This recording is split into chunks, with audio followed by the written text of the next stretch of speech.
Y hay una página en el Facebook de esas de fans del Ikea o del calzón o no sé qué, que regalen patinetes eléctricos porque tan rayos no pueden venderse. Y también tienen consoles de la PlayStation 5 que tan rayas y tan muy feas no se pueden vender. Menos mal que como sois gente con chapeta non habréis dado al me gusta ni nada. Uy. Pues... y es que... sí dimos.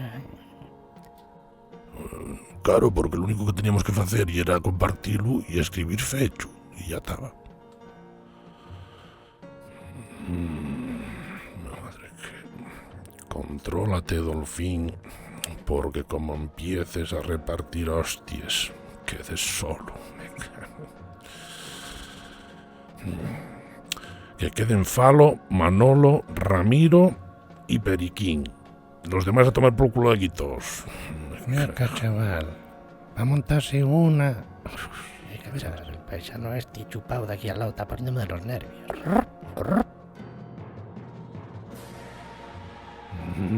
¡Sois tontos o coméis mierda!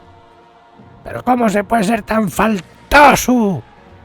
Estáis obsesionados con que vos lo regalen todo, la gorra del Cajastur, el patinete eléctrico que te ha rayado, la PlayStation 5, pero vosotros pensáis que les perres danles los matos, ¿no? ¿Sois tontos o coméis mierda?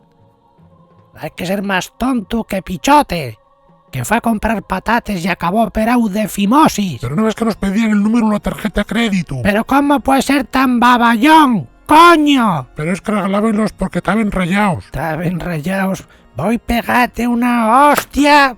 Cago en Sana Papurcio. Sois más tontos que Genarín, que decía que no iba al tractor fino y para arreglarlo compró un tajalápiz. Me casé de aquí donde decían que regalen patinetes eléctricos.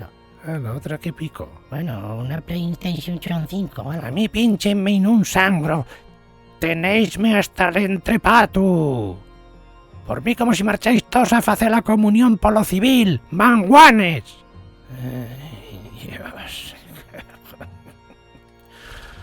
Voy bloqueados a todos. Que me tenéis aborrecido. Tenéisme hasta el alma, coño. Doy almas tener hemorroides en el pijo.